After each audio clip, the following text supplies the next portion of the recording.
Oh, Biodanza, Biodanza, Biodanza, Biodanza. En fait, ça, la formation, c'est ça. D'abord, un creuset de transformation personnelle, puis le déploiement tranquillement d'habiletés qui permettent de mettre euh, euh, euh, à profit des savoir-faire. Mais au début, c'est vraiment toute j'ai envie de dire, on cultive des savoir-être. En fait, la chose la plus merveilleuse en biodanza, c'est quand on dit, on entend beaucoup, hein, en biodanza, on cultive la partie saine. Qu'est-ce que ça veut dire, on cultive la partie saine? Tu sais? Parce on accueille les gens avec ce qu'ils vivent. Les personnes arrivent, on pleure, on est touché, il y a des endroits qui s'ouvrent, il y a des endroits blessés qui vont. Mais notre travail n'est pas sur la blessure. La blessure est accueillie, la personne est accueillie. Ce qui nous intéresse, c'est le besoin qui est caché dans la blessure, le besoin qui n'a pas été adressé. En fait, ce qui nous intéresse, c'est pas la souffrance, c'est la souffrance est créée par un manque. Comment on peut venir amener de la ressource dans cet endroit-là, puis faire monter la ressource de la personne elle-même. On pourrait dire qu'un groupe de Bionanza, c'est un extraordinaire groupe de co-régulation. Puis moi, j'ai été beaucoup touchée par les travaux du docteur Porges sur le système polyvagal. Puis j'ai trouvé ça vraiment intéressant quand je l'ai entendu dire, en fait, pour être capable d'autorégulation, il faut avoir reçu suffisamment de co-régulation. C'est la co-régulation. Dans une espèce grégaire comme l'espèce humaine, il y a un travail de co-régulation qui se fait, qui permet de développer en nous les ressources qui vont nous amener dans la capacité de nous autoréguler. Tu sais, ça fait qu'il y a comme... Puis la biodanza, c'est ça qu'elle fait. Elle propose un groupe qui devient un groupe extraordinaire de stimuli, de ce qu'on appelle des écofacteurs, donc des facteurs environnementaux positifs qui viennent stimuler des possibles à être qui sont soit déjà là, puis qui ont besoin d'être nourris, qui sont soit endormis, qui ont besoin d'être réveillés, ou qui sont inhibés parce qu'ils ont été vraiment interdits, puis auxquels on peut donner une permission, puis permettre à ces ressources-là de venir nourrir l'identité, puis repartir dans sa vie quotidienne avec ces espaces-là de plus en plus solides en nous.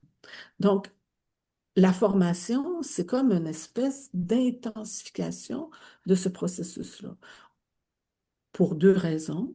La première, comme je le dis depuis le début, parce que, il y a un groupe engagé, puis que ce groupe-là se retrouve, on est engagé, on est tous là pour la même chose, puis on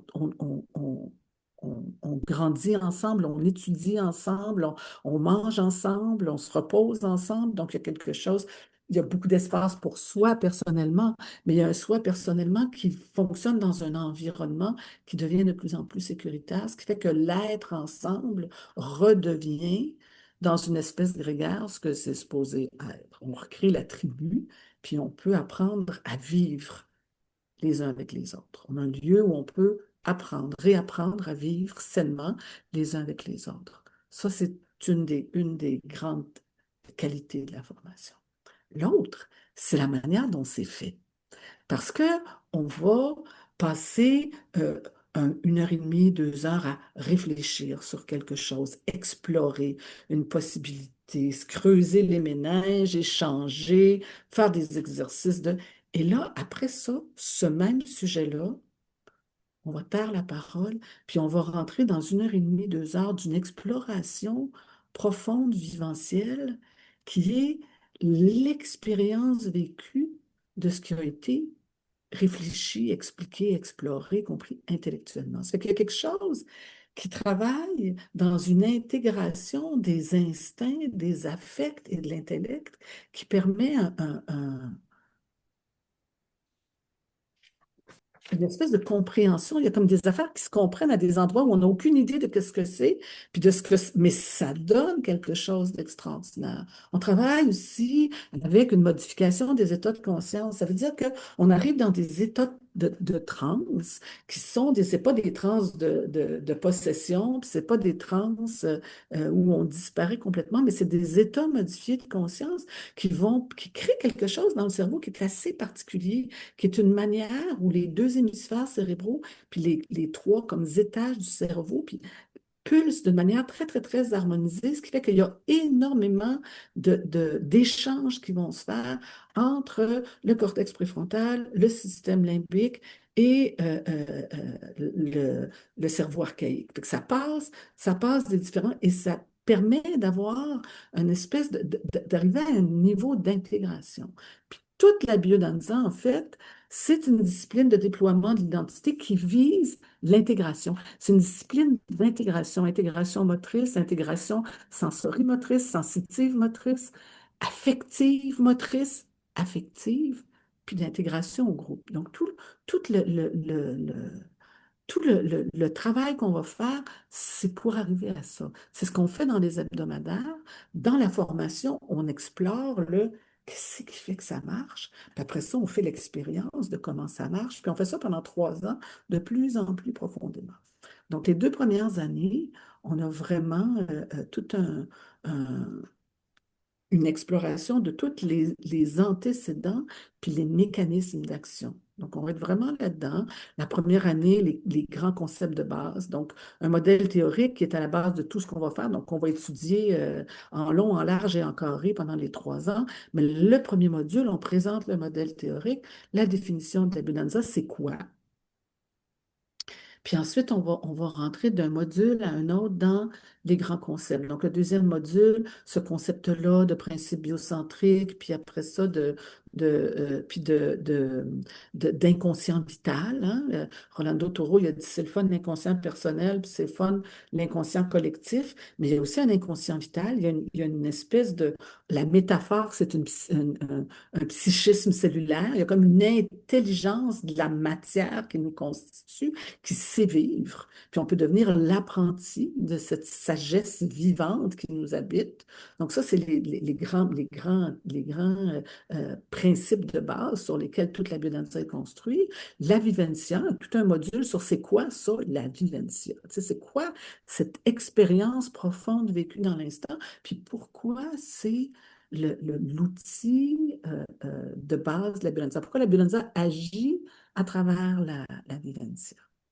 Puis après ça, on va rentrer dans les aspects biologiques, les aspects physiologiques, les aspects psychologiques. Puis après ça, on va faire les aspects mythiques et philosophiques. OK.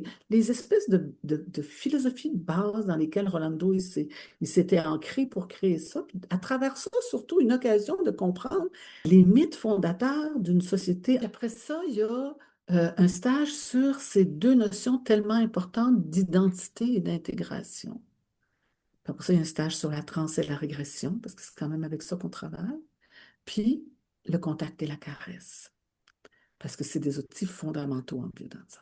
Ça, c'est la première année. Fait que on étudie ça, on fait le tour de tout ça, on élabore là-dessus, on fait, puis après ça, on danse ça de toutes sortes de façons. La deuxième année, on va rentrer dans euh, euh, un espace plus, j'ai envie de dire, là, on était dans les grands concepts, là, on rentre dans les, euh, la finesse de l'approche. Donc, on va faire le premier stage est sur le mouvement humain. Le deuxième stage, puis après ça, il va y avoir un stage sur les 5 lignes de Vivencia. Rolando, dans sa recherche, à un moment donné, il s'est dit, OK, c'est quoi l'expérience humaine? C'est quoi vivre pour un être humain? Puis là, il a posé des questions, puis à un moment donné, il a dit, ben, on pourrait répartir l'existence humaine en 5 grands champs d'expérience qui appellent des lignes de vivencia. Puis, on va avoir un stage sur chacune des lignes, c'est-à-dire la vitalité, la capacité à sentir, à générer de l'énergie, de la force d'action, mais aussi la capacité de se reposer, de se régénérer, de se rénover, la créativité, la capacité de se recréer soi-même. Puis, tu sais, je suis toujours la même, mais je suis jamais exactement la même chose. Hein. Je ressemble pas à ce que j'avais l'air quand je suis née, puis en même temps, je suis la même Mayra. Fait que ce paradoxe-là créatif de l'être humain, puis toute la capacité d'exploration, d'innovation, la curiosité, dans la ligne sont inclus dans la ligne de créativité, aussi la création artistique, la créativité artistique, l'imagination. Puis après, il y a la sexualité, l'affectivité, donc la capacité d'être touché, la sensibilité humaine, qui, selon Rolando Toro, est le plus grand joyau de notre humanité, qui permet d'harmoniser l'instinct fort et l'intelligence merveilleuse qui vont tous les deux s'intégrer et s'harmoniser grâce aux capacités affectives qu'on a comme être humain. Puis que cette affectivité-là n'est pas quelque chose de social ou d'appris, mais quelque chose d'inné et d'instinctif qui a permis la survie de notre espèce. Donc, quelque chose qui est au cœur de ce que l'on est comme être humain. Puis ensuite, il y a la sexualité. Donc, on n'est pas du tout dans les espaces de génitalité, mais on est dans tout l'érotisme et la permission au plaisir. Et le plaisir comme source de discernement, en fait. Donc, retrouver la permission au plaisir, c'est retrouver le droit de savoir ce qui est bon pour moi, pas parce que je crois quelqu'un d'autre, mais parce que mon corps me le dit, parce que mon cœur me le dit. Donc, il y a tout un travail qui est fait sur le plaisir d'être en vie, retrouver le plaisir d'être en vie, puisque vivre est une expérience éminemment corporelle et éminemment sensorielle. Donc, par extension sensuelle, retrouver le plaisir de l'air sur ma peau, hein. J'aime souvent donner l'exemple, moi j'ai les cheveux très doux, dès que je bouge la tête, je suis caressée par ma chevelure. Toute la journée est faite de saveurs, d'odeurs, de textures, d'expériences. Donc, retrouver la pleine présence à travers la permission du plaisir sensoriel, puis la transcendance qui est la cinquième ligne, donc qui est la capacité de dépasser les limites de l'ego, de se connecter à quelque chose de plus grand que soi, retrouver cette capacité d'inconditionnalité. Ça, c'est les 5 lignes. On va les explorer pendant toute la formation, mais il y a un stage sur chacune des lignes.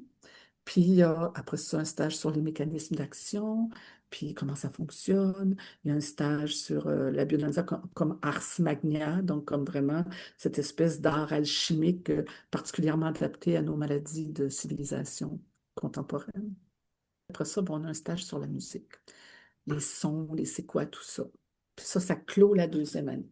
La 3e année, on va rentrer en méthodologie et là, on va commencer à apprendre à écrire des vivences, à créer des stages. Il y a vraiment toute une méthodologie. On apprend cette méthodologie-là, on apprend à jouer, on apprend à construire.